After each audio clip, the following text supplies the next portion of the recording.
Sud Radio, le choc des idées, Stéphane Simon. Bienvenue à tous dans le choc des idées, l'émission du dimanche qui invite celles et ceux qui ne pensent pas en rond et qui n'ont pas peur de choquer avec leurs idées. Je suis en compagnie d'Arthur de Vatrigan, le rédacteur en chef de l'Incorrect. Bonjour Arthur. Bonjour Stéphane. Et nous allons discuter aujourd'hui d'un essai aussi court qu'incisif, publié dans la nouvelle collection Alerte des éditions de l'Observatoire. Il s'appelle « Les juges ont-ils tous les droits ?» Et c'est une somme de réflexion sur l'organisation de la justice et les aspirations grandissantes des citoyens pour une justice toujours plus juste. Bonjour Béatrice Brugère.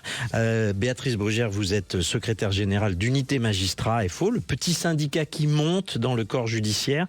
Et vous êtes donc l'auteur de cet ouvrage. On va en parler dans un instant, car toutes les questions qui ont trait à la justice, la sécurité, la politique pénale, eh bien ça passionne les Français. Mais avant cela, il y a une tradition dans cette émission, c'est la carte blanche. Et c'est bien sûr Arthur de Vatrigan qui va nous parler cette semaine de la branche la plus folle des Trumpistes, les technofuturistes. Exactement, parce que cette semaine, la France a organisé un conseil de planification écologique sur les bouteilles en plastique. Et pendant ce temps, les Américains organisent le retour de l'homme sur la Lune. Et c'est pas une métaphore, c'est juste notre réalité.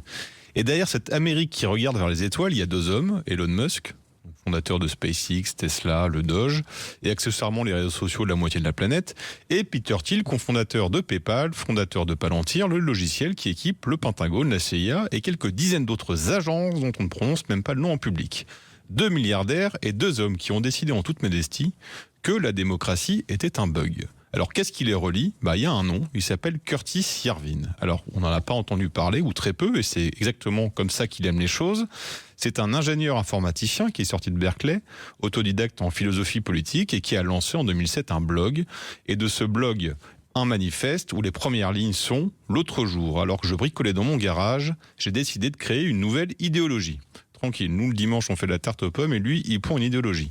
Et son idéologie, elle est appelée, selon les affinités, les lumières sombres, la néo-réaction, les technofuturistes, ou même certains disent les technofascistes. L'idée de base est simple, et si la démocratie n'était pas la solution, mais le problème ?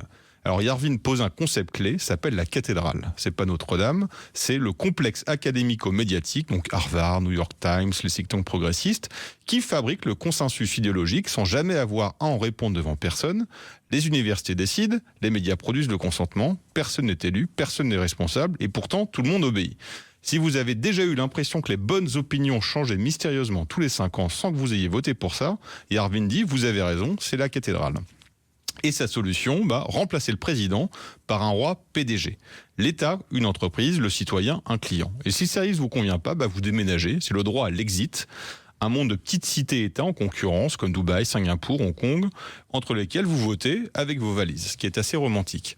Mais il faut savoir que la néo-réaction n'est pas une école de pensée classique. C'est pas Sciences Po, c'est pas Harvard, c'est une constellation numérique, des blogs, des forums, des pseudonymes étranges de la science-fiction, d'Asimov à Kadik, la pop culture, mais une obsession commune, en finir avec le régime libéral démocratique. Et ce mouvement est passé en moins d'une décennie des marges de l'agora au cœur du pouvoir. Parce qu'en effet, depuis 2015, Yarvin a cessé d'être un blogueur de garage. Il tisse des liens avec Musk, Thiel, J.D. Vance, le vice-président américain qui le cite ouvertement. Certains lui attribuent la création du Doge, vous savez, le grand chantier de démantèlement de l'État fédéral qui a été piloté par Musk. D'autres voient sa main dans l'ultra-présidentialisation du second mandat de Trump ou dans l'idée de transformer Gaza en ville-entreprise. Yarvin a des entrées à la Maison-Blanche. C'est l'homme du garage, devenu l'homme de la Maison-Blanche, en tout cas qui chuchote aux oreilles du bureau ovale. Et contrairement donc aux néoconservateurs, la néo-réaction ne croit plus aux droits de l'homme et à la démocratie. Contrairement à Steve Bannon, elle méprise le populisme et prône un capitalisme décomplexé. Et contrairement aux post-libéraux, elle se fiche du bien commun et verse dans le transhumanisme. En fait, elle est un magma aux effusions diverses et curieuses, parfois absurdes, parfois scandaleuses. Mais reste qu'elle est en train d'imaginer les formes politiques les plus originales et les plus explosives de notre temps, d'où la nécessité de les prendre sérieusement au sérieux. Et donc c'est ce qu'on a fait dans notre dernier numéro de l'Incorrect, où on allait rencontrer Yarvin pour savoir quoi en penser. Et donc, évidemment, on vous laisse, chers auditeurs, juger, savoir si c'est un gourou, un prophète ou un taré. Vous nous avez mis l'eau à la bouche sur cet entretien. Ça vous inspire, le roi PDG, Béatrice Brugère, ou ça vous semble un peu lointain de vos préoccupations du moment ? Non, alors moi je crois beaucoup à l'ingénierie sociale. Je pense que c'est un impensé. Les Américains, les Anglo-Saxons sont très forts là-dessus. D'ailleurs, la notion même d'État profond, cette idée de choisir ses élites, de les former, et in fine, je m'arrêterai là parce que je ne connais pas Irving, j'irai voir. Je pense que l'adhésion, enfin la recherche de l'adhésion, c'est-à-dire le conformisme, est pire que l'idéologie justement, parce que elle est impalpable, c'est du soft power, mais beaucoup plus impactant in fine que l'idéologie un peu plus frontale. Alors, Béatrice Brugère, sans transition, j'allais dire, vous avez publié en 2024 Justice, la colère qui monte, plaidoyer pour une refondation. C'était également aux éditions de l'Observatoire. Cette fois-ci, vous nous venez avec cet essai. Les juges ont-ils vraiment tous les droits dans cette collection Alerte? C'est votre deuxième ouvrage. Donc, les juges ont-ils vraiment tous les droits? Vous écrivez, la question pourrait au premier regard paraître provocatrice, téméraire. Elle a pourtant le mérite de nommer sans détour ni phare ceux qui travaillent en sourdine le corps social tout entier. L'inquiétude grandissante devant l'extension du domaine de compétence du juge et de ses pouvoirs. Alors Béatrice Brugère, comment vous expliquez ce malaise de l'opinion qui monte, qui est à la fois composé d'un besoin de justice toujours plus important, mais qui redoute aujourd'hui la toute-puissance des juges? Qu'est-ce qui s'est déréglé ? Alors, bon, en tout cas, ce qui est sûr, c'est que ce malaise, aujourd'hui, il n'est pas que d'en bas. C'est ça qui m'intéressait. Il est aussi chez les juges. J'ai été assez intéressée, c'était après la publication de mon livre, de voir que le Conseil supérieur de la magistrature, qui a rendu son dernier rapport. Alors, pour ceux qui nous écoutent, le Conseil supérieur de la magistrature, c'est quoi? C'est l'organe constitutionnel, d'ailleurs, qui est là pour garantir l'indépendance, mais qui fait... C'est un peu l'Arcom c'est aussi la police des polices chez les policiers, quoi. En tout cas, c'est l'organe constitutionnel qui est là pour garantir l'indépendance de la justice, mais aussi, et ça, on l'oublie un peu trop, mais nous, les magistrats, on l'oublie pas, c'est aussi l'organe qui fait les nominations et le disciplinaire, parce que ce sujet, il est important, c'est-à-dire la responsabilité. Et ils ont titré leur dernier rapport « Maudire ces juges ». C'est-à-dire qu'eux-mêmes s'inquiètent aujourd'hui dans le débat public, c'est-à-dire maudire, c'est-à-dire dire du mal en vrai, maudire c'est ça, l'étymologie, dire du mal. Et là, je pense qu'on est au cœur du sujet, c'est-à-dire que d'un côté, vous avez quand même la magistrature, une haute magistrature, en tout cas par le biais du Conseil supérieur de la magistrature, qui dit attention danger aux critiques, attention danger à cette montée permanente, et vous le savez parce qu'on parle de nous tous les jours. Il n'y a pas un jour on ne parle pas de nous. Et plutôt en mal en vrai. C'est rarement bien. Attention, qu'est-ce qui se passe? Et en effet, de l'autre côté, et un peu en posture de citadelle assiégée, c'est-à-dire, et c'était aussi mon sous-titre, où ils disent, on ne peut pas toucher à ce qu'on appelle l'acte juridictionnel, c'est-à-dire on n'a pas le droit d'aller plus loin qu'une critique raisonnée et raisonnable, parce que après l'office du juge, la décision du juge, elle se critique par la voie de l'appel en vrai, c'est-à-dire par un second regard, voire un troisième regard. Et de l'autre côté, dans l'opinion publique, en effet, vous avez quelque chose de sourd qui nous critique, soit surtout pour notre lenteur. En vrai, c'est la lenteur qui vient en premier. Oui, on en parlera en particulier. Notre efficacité, et puis aussi notre laxisme pour certains en haut, parce que ça travaille toute la société, les élites, en tout cas ceux qui se considèrent comme tels, la classe politique, la classe économique, sont aussi un peu dans ce discours, mais c'est quoi leur légitimité? Ils ont tous les droits, de quoi ils se mêlent? C'est pour ça que j'ai mis d'ailleurs vraiment tous les droits. Et in fine, ça crée un malaise réel, puisque on pense que les magistrats sont irresponsables. On vient même dire, faut-il pas les élire, parce que leur légitimité en plus est douteuse.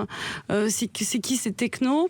Et puis ils font un peu ce qu'ils veulent. Voilà. Et je trouvais que c'était intéressant de prendre le sujet de face. Pourquoi ? Parce que pour moi, c'est un sujet démocratique fondamental. C'est-à-dire que la place de la justice est, je pense, la place la plus importante dans une société, parce que c'est ce qui fait qu'on n'est pas dans le chaos, ce qui fait que les gens acceptent les règles, ce qui fait qu'il y a encore une forme de morale publique et de justice qui est le vecteur d'espérance, et vous le savez, le plus important pour une société. Arthur, vous avez aussi lu cet ouvrage. Tout à fait, c'est un ouvrage très intéressant, parce qu'en effet, ça va devenir un sujet. En fait, on se rend compte que toutes les institutions qui permettent à la démocratie de fonctionner sont remises en question. Pour des bonnes, souvent, et parfois des mauvaises raisons. En tout cas, en rester là aujourd'hui, c'est pas possible. Il vous propose un vrai diagnostic avec des vraies solutions, ce qui n'a pas été évident étant que vous êtes vous-même magistrate. C'est une position inconfortable, mais vous avez cette distance-là. Je reviens sur ce que vous avez dit sur ce qu'on entend du bas. Est-ce qu'il n'y a pas un autre aspect qui est l'aspect politique ? C'est comme on entend de plus en plus, c'est la justice est de gauche. C'est un juge gauchiste. Ce qui fait que, comme on sait que les juges sont des hommes, on se dit, si je tombe sur un juge gauchiste, je préfère prier. Alors, ça a été, et c'est ce que j'essaye de dire, en fait, la mémoire collective est aussi importante que la réalité. Dans la représentation qu'on a, dans toutes nos représentations, l'imaginaire, le mythe, l'histoire nous façonnent, malgré nous parfois d'ailleurs, et on a cette idée qu'en effet, dans la justice actuellement, on serait tous de gauche, on serait tous laxistes, etc. Et ça revient de façon assez récurrente. Je ne crois pas que ce soit vrai. Par contre, ce qui est vrai, c'est que la justice n'est pas dans une neutralité, c'est-à-dire qu'en fait, la norme est vecteur de valeur. Et ça, c'est une réalité. Et on pense toujours que la norme est neutre. Elle n'est pas du tout neutre. En fait, il n'y a rien de moins neutre qu'une norme. Le droit n'est pas quelque chose, c'est pas du papier glacé. Ouais. En fait, le droit, c'est ce qu'une société veut porter comme valeur à défendre, à protéger ou à sanctionner. En revanche, il y a des mouvements, et on les connaît, qui ont été incarnés, j'en parle aussi, que ce soit par le syndicat de la magistrature, mais pas que en vrai. On a un rapport à la prison en France très particulier aussi, on a eu des mouvements anti-prison, etc. On a eu des philosophes, qui fait qu'aujourd'hui, je parlerai plus de conformisme social à une idéologie dominante, et puis on a un cadre législatif, et peut-être qu'on en reparlera aussi, on va en reparler, qui permet aussi plusieurs façons de juger. Alors on va se retrouver dans un instant avec vous, Béatrice Brugère. On va continuer à se poser toutes ces questions. On va se demander comment et pourquoi les juges sont devenus si puissants aux yeux de l'opinion, et vous allez comprendre que leur indépendance est une longue conquête aussi, mais faut-il les craindre à présent? C'est tout de suite sur Sud Radio. Sud Radio, le choc des idées, Stéphane Simon. De retour dans le choc des idées, l'émission du dimanche qui invite à ne pas penser en rond, toujours en compagnie d'Arthur de Vatrigan, rédacteur en chef de l'Incorrect. Et puis notre invitée est Béatrice Brugère qui publie « Les juges ont-ils vraiment tous les droits ?» dans la nouvelle collection Alerte des éditions de l'Observatoire.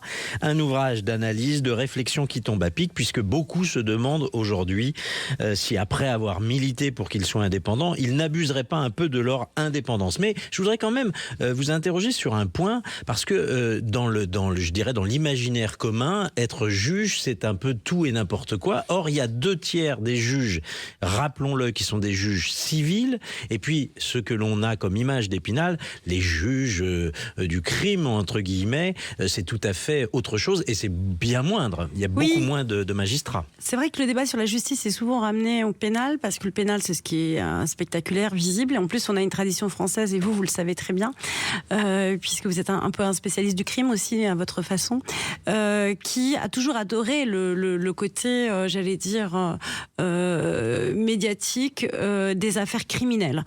Donc on a je dis pas qu'on a une passion, mais en tout cas, on a une tendance là-dessus, et on oublie que, en effet, les 2/3 de l'activité juridictionnelle, ce sont des juges des enfants, des juges des tutelles, des juges de la protection, des divorces, des successions, du contrat, enfin, c'est-à-dire toute la vie, en vrai, de la société. Bien sûr, mais on a l'impression qu'ils sont moins l'objet de critiques, ceux-là. Exactement, c'est pour ça. Et pour autant, et je reprends ce que j'ai dit il y a quelques secondes, y compris au civil, dans la norme, on peut avoir beaucoup d'idées, enfin beaucoup de façons de concevoir la société, le rapport à l'homme, au civil aussi. Hein.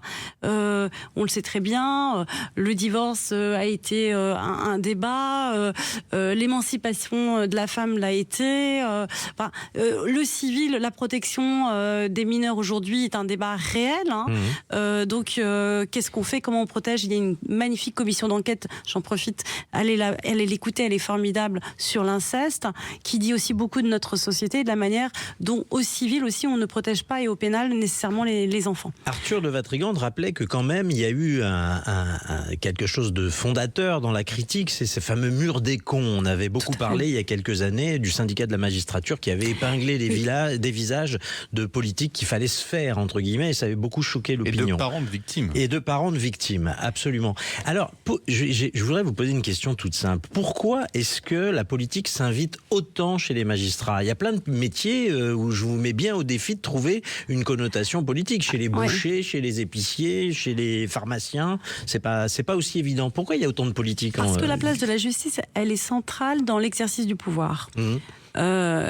Penser la justice, c'est penser le pouvoir en vrai, c'est-à-dire l'équilibre des pouvoirs. Et vous le savez, ça est un débat qui est encore présent aujourd'hui, puisqu'aujourd'hui nous sommes une autorité et non pas un pouvoir, hein, selon la Constitution de 58.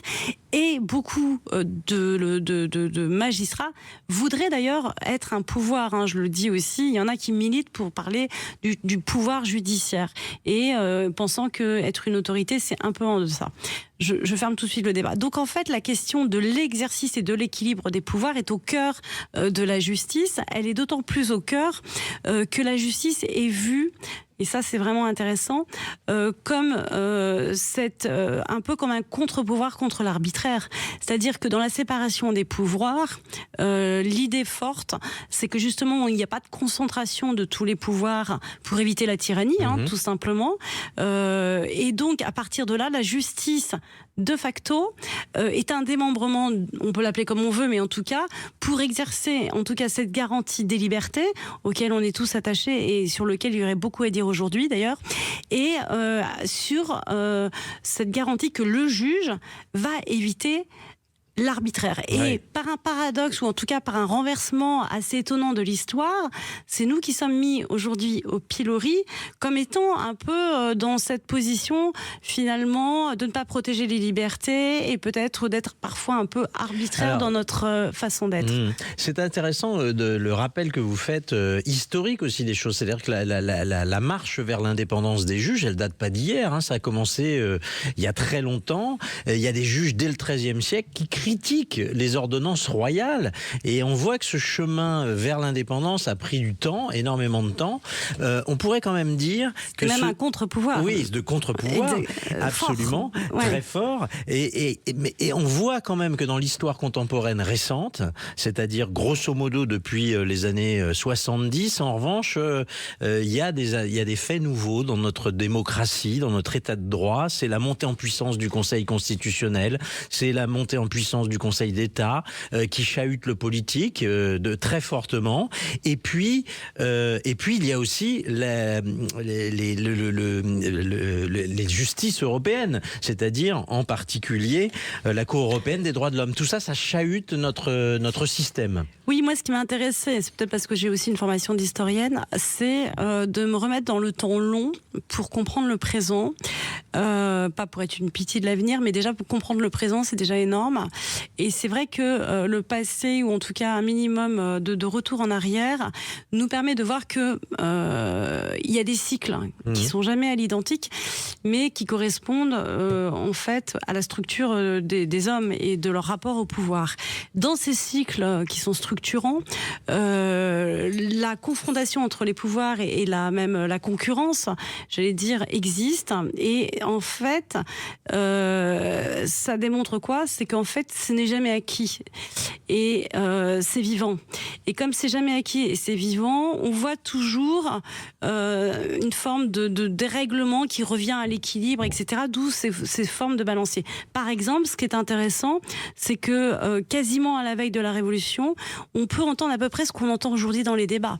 À tel point que, par exemple, l'élection des magistrats a été le sujet anti-révolutionnaire, et a été mis en place d'ailleurs après pendant 5 ans à peu près. C'est-à-dire qu'on a dit maintenant les magistrats, en fait, ça pose la question de leur légitimité. La question de la légitimité aujourd'hui, elle est au cœur du débat. Ouais. On peut aller dans tous les sens. Votre légitimité. Après, il y a la question de la légitimité de l'acte juridictionnel. C'est-à-dire que c'est une double question. C'est la question de l'acteur et de ce qu'il produit. Donc, on est dans une double, j'allais dire, mise en question de la légitimité. Et par rapport aux juridictions que vous avez citées, sans les reprendre toutes, en effet, Conseil d'État, Conseil constitutionnel, quand vous regardez sur le temps long, ils ont repris, en effet, beaucoup de pouvoir. Alors, est-ce que c'est à moi de dire aujourd'hui, est-ce qu'ils ont tort ou raison ? Chacun se fera sa religion, entre guillemets. Mais c'est une réalité factuelle. On voit qu'ils ont pris beaucoup de pouvoir et les magistrats judiciaires, on leur a donné beaucoup de pouvoir, notamment les parlementaires. On pourra peut-être avoir le temps d'expliquer comment. Avec des principes comme celui de la proportionnalité, de l'individualisation des peines. En vrai, ça vous donne une marge de manœuvre extrêmement importante qu'on avait à l'époque de l'état de justice, que Jacques Crinen explique au Moyen-Âge, sous la notion d'équité. C'est-à-dire que quand tu juges en équité, c'est comme quand tu fais de la proportionnalité, tu es capable finalement de mettre un peu de côté la règle de droit, de l'apprécier et de la rectifier. Arthur. Vous parlez de la légitimité, mais il y a peut-être une autre question qui est celle du rôle. Est-ce que c'est une méconnaissance? Est-ce que c'est une incompréhension? Mais quel est le rôle d'un juge? Est-ce que c'est d'interpréter? Est-ce que c'est d'appliquer? Est-ce que c'est d'arbitrer? Et est-ce que ce rôle a toujours été le même dans l'histoire? Alors, vous avez raison. En fait, c'est une question essentielle. Et d'ailleurs, à un moment, on a eu un groupe de travail au ministère de la Justice qui a duré des années, qui était et il y a encore des réflexions là-dessus, quel est l'office du juge, c'était la terminologie. Un peu comme si, je sais pas, au ministère de la Santé, vous aviez un groupe de travail pendant 10 ans pour savoir à quoi sert un médecin. Ça s'appelle quand même un peu une crise d'identité. Mais une fois qu'on a dit ça, et qu'on n'a d'ailleurs pas vu tellement de résultats sur ces groupes de travail qui durent très longtemps. Bon, je crois qu'on a même oublié qu'ils ont existé. La question, elle est en fait essentielle. Pourquoi ? Parce que comme le juge est à la fois garant des promesses du contrat, puisqu'on est dans une vision contractuelle quand même aujourd'hui. La démocratie, c'est un contrat, on revote sur un projet, etc. Nous sommes garants du contrat, on doit être tiers, impartial, on est garant protecteur des libertés, je le rappelle. Et en vrai, on peut avoir un office qui est assez différent. C'est-à-dire qu'on peut faire de la médiation, de l'arbitrage, dire le droit, réparer, punir, etc. Donc en fait, c'est un office assez complexe. Mais est-ce que ça veut dire qu'il y a trop de responsabilités sur le dos des juges? On va poursuivre dans un instant, Béatrice, mais je voudrais aussi revenir avec vous sur le PNF. Mais vous allez avoir tout votre loisir. Beaucoup de choses à dire. Bien sûr, évidemment. Allez, à tout de suite sur Sud Radio. On vous retrouve dans un instant. Sud Radio, le choc des idées, Stéphane Simon. Alors, de retour dans le choc des idées, l'émission du dimanche qui invite celles et ceux qui ne pensent pas en rond et qui n'ont pas peur de déranger. Et aujourd'hui, notre invitée est Béatrice Brugère, qui publie Les juges ont-ils vraiment tous les droits aux éditions de l'Observatoire. Et nous sommes toujours en compagnie d'Arthur de Vatrigan. Alors, notre émission, on débat sur faut-il se plaindre des juges ou faut-il plaindre les juges? C'est pas la même chose. Arthur de Vatrigan. Justement, sur ce que vous disiez il y a quelques minutes, est-ce que le politique s'est pas déresponsabilisé, alors peut-être que c'est une tradition depuis un certain temps, en redonnant les clés de pouvoir qu'ils ne veulent plus assumer? Et notamment sur ces questions, sur ce pouvoir des juges, les juges n'ont pas fait une OPA. C'est le politique qui, par des lois ou par des décrets, ont donné plus de pouvoir aux juges. Et de la même manière, est-ce que notre société où le collectif est réduit à au royaume des individus, où le droit, où j'ai le droit, où je peux, fait que le juge a aussi de plus en plus de place et de plus en plus de poids? Alors, je vais faire une réponse de Normande, oui et non. Pourquoi ? Parce que, en fait, bizarrement, en France, et c'est d'ailleurs un drame pour nous, la justice a plutôt été affaiblie par le pouvoir politique. c'est ce que je parlais tout à l'heure d'une confrontation, c'est-à-dire qu'on a des budgets minables, on manque de magistrats, enfin tous ceux qui... On va en dire un mot de ça, oui, c'est mais important. C'est pour répondre à ça, c'est-à-dire que vous dites on nous a donné beaucoup de pouvoir, en fait... On a essayé, mais pas les moyens. Oui, c'est ça, mais ça va avec. C'est-à-dire que si vous faites des lois où vous donnez des pouvoirs, mais que vous ne donnez pas les moyens de l'exercer, vous savez, c'est comme les enquêtes. Si vous n'avez pas d'enquêteur, vous pouvez faire tout ce que vous voulez, mais s'il n'y a pas d'OPJ derrière pour aller chercher les gens, ça ne sert à rien. Donc en fait, oui et non. C'est-à-dire que je trouve que c'est un double mouvement. On est dans une situation, et c'est dramatique, que la justice soit aussi faible. Et on le voit sur la protection de l'enfance, sur des affaires qui sont extrêmement importantes. La lenteur de la justice est aussi due à cette, j'allais dire, état un peu délétère, même si, il faut le reconnaître, nous avons de plus en plus d'argent. Mais là où vous avez raison, c'est que le politique, en faisant une espèce de surinflation normative, c'est ça qui est intéressant, c'est qu'on oublie toujours que le magistrat, il est j'allais dire, comme le médecin, c'est son stéthoscope, j'en sais rien, mais le magistrat, en tout cas, ce qui lui permet d'agir, c'est la norme. Donc, plus vous faites de normes, et il n'arrête pas de faire de la norme. Vous savez, il y a plein de rapports là-dessus, Conseil d'État, je ne vais pas revenir, je fais très rapidement, mais on est un pays qui est législantiste, qui n'arrête pas de faire des lois. Comme si, à chaque fois qu'il y avait un problème, c'est la loi qui allait le régler.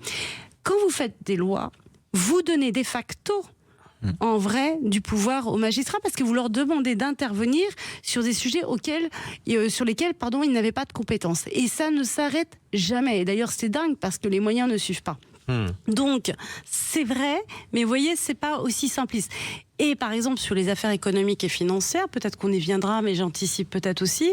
Allez-y, ça fait partie. Le PNF fait partie des sujets qui sont régulièrement. C'est complètement paradoxal. C'est-à-dire que c'est les mêmes qui nous reprochent de dire « Ah, mais vous vous mêlez de l'agenda, etc., des choses comme ça, vous du faites politique. » allusion à l'inéligibilité qui a été prononcée contre Marine par Le Pen exemple, et ce qui est arrivé au président Nicolas Sarkozy. On nous dit qu'il faut les prononcer et après on nous reproche de le faire. Donc en fait, moi personnellement, je le dis très clairement, moi on nous donnerait pas la possibilité de mettre l'inéligibilité et on dirait vous faites juste du pénal, entre guillemets, vous sanctionnez les infractions, mais l'inéligibilité ça reste du ressort du citoyen, l'électeur, ça ne me dérangerait pas du tout. J'ai pas de sujet là-dessus, il n'y a pas de volonté. Mais du moment où vous le donnez, c'est comme l'exécution provisoire. Donc, si vous voulez, il y a aussi quelque chose de très schizophrène et de très malsain. Oui, ce que vous voulez nous dire, et en résumé, c'est que les politiques donnent trop de choses à en tout cas, ils ne peuvent pas se plaindre qu'on utilise les armes qu'ils vous donnent.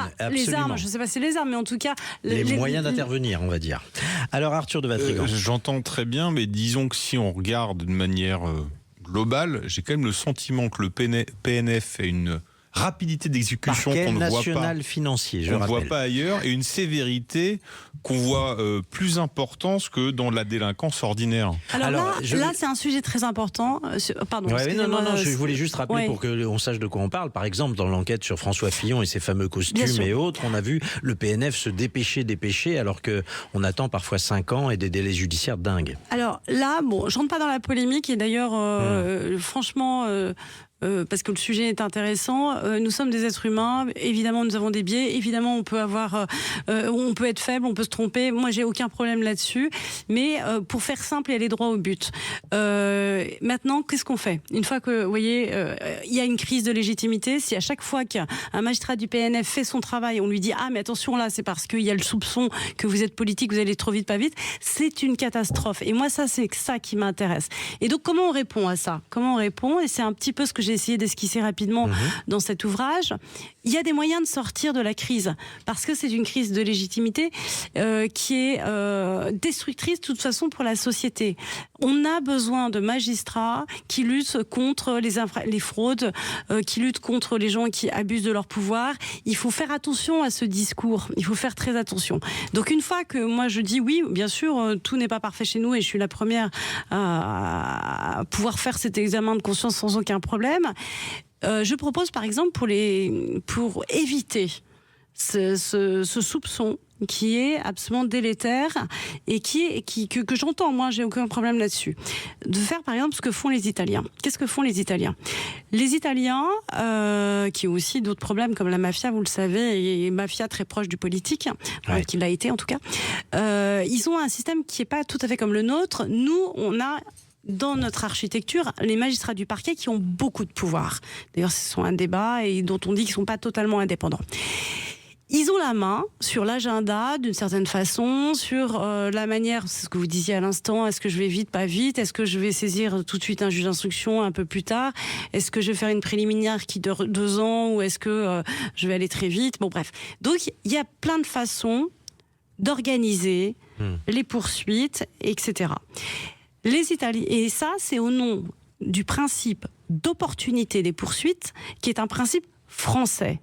Donc, encore une fois, c'est le législateur qui nous donne ce principe au passage.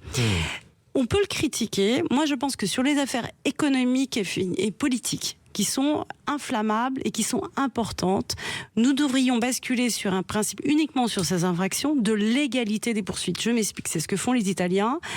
Tout le monde est poursuivi de la même manière. Dès qu'une infraction est connue, c'est exactement les mêmes façons de faire, c'est les mêmes agendas, c'est le juge naturel, on ne choisit pas ses magistrats. Vous voyez, une espèce de transparence, entre guillemets, raisonnable, on va dire, parce que la transparence, c'est pas toujours raisonnable, et qui puisse remettre de la confiance, car le sujet numéro 1, c'est comment redonner de la confiance, éviter le soupçon qui est parfois pas justifié. Moi, je connais quand même beaucoup de collègues qui sont des gens formidables et qui font leur travail avec loyauté et qui ne sont pas dans la politisation. Il est pénible à un moment donné, si vous voulez, d'être le bouc émissaire aussi d'une classe politique qui n'a jamais supporté, et on revient à votre première question, d'être aussi des justiciables comme tous les autres. Alors, je voudrais qu'on sorte un peu du champ politique pour parler des juges des libertés. Parce que pour nos auditeurs, il faut rappeler que c'est ce juge qui décide de raccourcir les peines de prison, de remettre en liberté un détenu. Et évidemment, ça pose un certain nombre de problèmes quand on s'aperçoit qu'un criminel peut faire la moitié de sa peine pour lequel il a été condamné et puis ensuite récidiver. On a eu plein d'affaires comme ça qui ont choqué l'opinion. Je pense par exemple à l'affaire Patrick Gateau, cet homme qui avait enlevé et tué, qui a fait de la prison. Il devient soi-disant un détenu modèle qui expose ses aquarelles.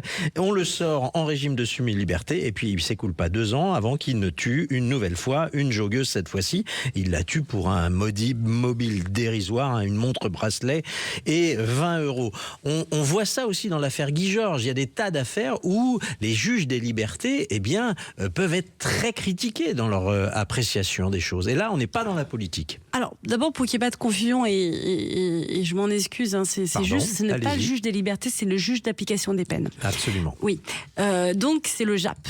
Dans le langage, le JAP qui est chargé... Non, mais parce que la complexité de notre système permet toutes ces erreurs. C'est pas du tout... le juge des libertés intervient aussi sur la détention, donc c'est compliqué chez nous. Et ça, c'est aussi un autre sujet dans le sujet. C'est que c'est difficile de s'approprier la manière dont ça fonctionne, y compris pour nous. Alors, les juges d'application des peines, c'est un sujet politique, en effet intéressant. Nous, on a une vision assez, je trouve, équilibrée. C'est qu'on n'est pas contre les aménagements de peine, mais on n'est pas pour une idéologie qui est anti-prison, anti-sanction, etc. Mais c'est surtout, la question, c'est, elle est quasi intellectuelle. Quand vous prononcez une sanction qui est définitive, ça s'appelle l'autorité de la chose jugée. Et je trouve que nous-mêmes, qui disons oui, mais on est une autorité, on organise une atteinte à notre propre autorité puisqu'on permet à un autre juge qui n'a pas connu le procès, finalement de détricoter. Alors avant, c'était à la marge, mais maintenant, c'est plus à la marge. Ça devient extrêmement important. Là, il y a un problème, donc c'est une question d'équilibre, si vous voulez. C'est-à-dire que maintenant, ce qui était au départ, et c'est tout à fait la vision humaniste, que l'on peut quand même, je trouve... Saluer, bien sûr, elle est très importante. On est devenu pratiquement sur à la fois un mélange d'idéologie et de gestion de flux. Ouais. Pourquoi ? Parce que en plus, Il n'y a on pas, nous il y a pas demande. assez de place en prison. On nous Il faut faire demande. de la place. Alors là où je vais défendre les juges d'application des peines, c'est qu'on nous demande de le faire. C'est dans la loi. C'est-à-dire qu'il y a aussi derrière une hypocrisie du politique. Je vise personne qui nous dit d'un côté incarcéré et de l'autre côté libéré parce que sinon c'est de la surpopulation. C'est schizophrène encore une fois. Ouais, c'est passionnant tout ça. On revient dans un instant avec Béatrice Brugère, auteure du livre « Les juges ont-ils vraiment trop de pouvoir ?» On va se demander s'il faut construire davantage de prisons, mais surtout, on va se rentrer dans le cœur du livre aussi, c'est-à-dire écouter vos propositions pour améliorer la justice. C'est tout de suite sur Sud Radio. Sud Radio, le choc des idées, Stéphane Simon. De retour dans le choc des idées, l'émission du dimanche qui essaye de vous empêcher de penser en rond. Nous sommes avec Béatrice Brugère, auteure de ce livre « Les juges ont-ils tous les droits ?» Ont-ils vraiment tous les droits dans la collection Alerte des éditions de l'Observatoire? On parle justice aujourd'hui, fonctionnement de la justice, et il y a tant et tant de questions à se poser. Et c'est Arthur de Vatrigan d'ailleurs qui va poser la première tout de suite, le rédacteur en chef de L'Incorrect, qui est à mes côtés. Justement, maintenant vous avez fait un état des lieux, il faut essayer de trouver des solutions. En plus, on arrive en période électorale, donc c'est le moment, les politiques écoutent. Qu'ils appliquent après, ça c'est autre chose. Quelle serait la mesure la plus importante à faire et la plus efficace dans un court terme? Très bonne question. Vous Très étiez un dur. peu loin du micro, rapprochez-vous. Je me rapproche du micro. Je pense que c'est la confiance. En vrai, c'est ce que je dis d'ailleurs, ça se décrète pas. On avait fait une loi, vous savez, Éric Dupond-Moretti avait essayé de faire une loi pour établir la confiance, etc. Donc, c'est Pas été sûr. très heureux. Voilà, donc déjà, puisque en fait les politiques ne font que des lois quasiment. Ouais. Donc c'est compliqué. Je pense que en tout cas, c'est pas de l'ordre législatif. C'est comment recréer cette confiance dans ces acteurs qui doivent. Bien, ça passe par toute une série de choses. D'abord, À chaque fois, brièvement, vous faites des je vais têtes de essayer de le faire. chapitre. La responsabilité, on croit aujourd'hui que les magistrats sont des irresponsables. Ce n'est pas vrai.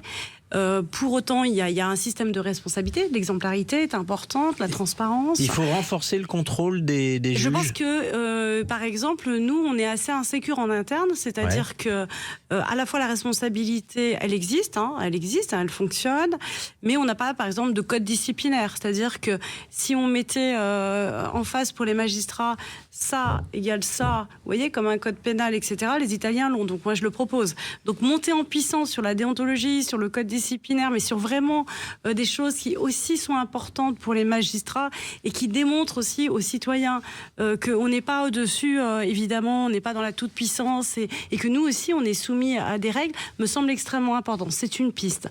Tout à l'heure j'en ai évoqué une autre, c'est peut-être revoir ce principe d'opportunité des poursuites qui évidemment... Égalité pour tous. Exactement. Ouais. C'est aussi, alors ça parle moins aux citoyens, mais la justice doit se réformer en interne.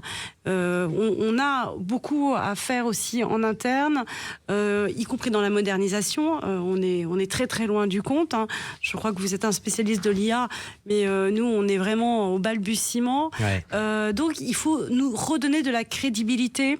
La légitimité, elle vient aussi de la crédibilité de notre impartialité, donc de notre exemplarité, mais de notre effectivité, c'est-à-dire des résultats concrets qu'un citoyen peut prendre. Donc ça veut dire revoir tout le système des peines, être courageux et peut-être penser une autre façon de punir d'ailleurs. Est-ce qu'il faut envoyer justement à ce sujet en prison à coup sûr quand on prononce des peines de prison? Est-ce qu'il faut faire comme nos voisins aux Pays-Bas, au moins une semaine de prison quand on est condamné à de la prison? Je suis à la tête d'un syndicat qui a été le seul, je le dis parce que maintenant c'est dans le débat, qui a été assez courageux pour justement inverser le conformisme, j'allais dire, ou en tout cas l'idéologie dominante, qui disait les courtes peines c'est criminogène, la prison, les courtes peines en prison, ça sert à rien.